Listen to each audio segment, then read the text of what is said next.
সালাতু ওয়াসসালামু আলা সাইয়্যিদিল মুরসালিন। প্রিয় সংগ্রামী তৌহিদি জনতা, প্রাণপ্রিয় সংগঠন শহীদ ঈদগাহ ইসলামী ছাত্র শিবিরের আয়োজনে আজকে মিছিল পরবর্তী সমাবেশে উপস্থিত রয়েছেন সম্মানীয় মেহমানবৃন্দু, এলাকাবাসী, তৌহিদি জনতা সকলের প্রতি আমার সংগ্রামী সালাম। আসসালামু আলাইকুম ওয়া রাহমাতুল্লাহ।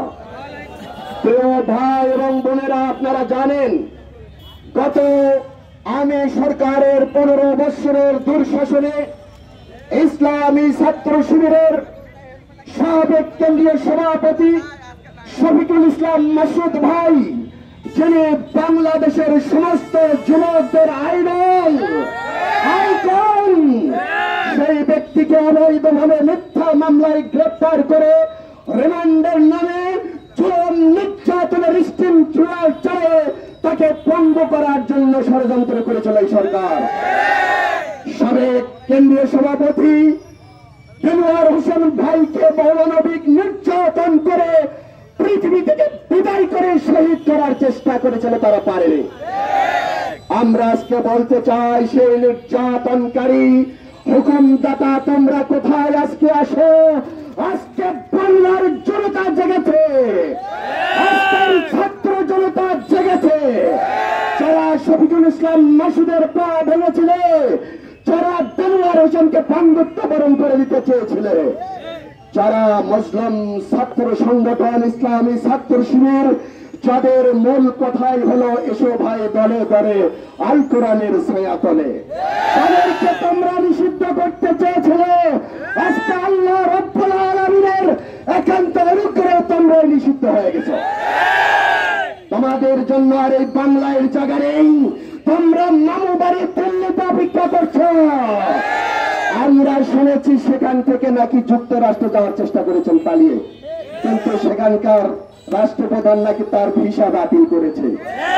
কি কষ্ট, কি কষ্ট! কোন জায়গাতে পালানোর জায়গা নেই, জায়গা থাকবে কেমনে? আল্লাহর ওলি আজ থেকে 20 বছর আগে বলেছিল এমন অনেক সময় আসবে আমি সরকার এই দূরের গর্ত খুঁজে পাবে না। আর যদি 12 কোটি জনতা একত্রিত হয়ে গাছের গোড়ায় নাড়া দেয়, মামুর বাড়ি দিল্লি যায় পড়বে, আজকে দিল্লিতে আশ্রয় হয়েছে।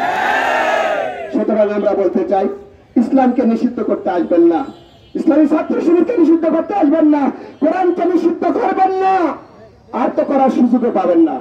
কারণ দ্বিতীয় মুক্তিযুদ্ধের মাধ্যমে আমাদের ছাত্র জনতা, ছাত্রী ভাই এবং বোনেরা সকলে ঐক্যবদ্ধ বলে তোমাদেরকে বাংলার জমি থেকে কিয়ামত পর্যন্ত নিষিদ্ধ করে দিয়েছে। আমাদের নেত্রী যদি দেশে আসে সঙ্গে সঙ্গে গ্রেফতার হবে আশা করি, কারণ তার নামে কয়েকটা মামলা লেগেছে, কয়েক দর্জন মামলা অপেক্ষা করছে। বাংলাদেশের কিং হিসাবে যিনি প্রধানমন্ত্রী চেয়ারের, সাবেক প্রধানমন্ত্রী চেয়ারের পাশেই বসত সালমান এফ রহমান, নাম শোনেন নাই? আইনমন্ত্রী যিনি 4 তারিখ পর্যন্ত ভর ভর বক্তব্য দিয়েছে, জামাত ইসলামীকে নিষিদ্ধ করার ব্যাপারে সবচেয়ে বড় ভূমিকা পালন করেছে।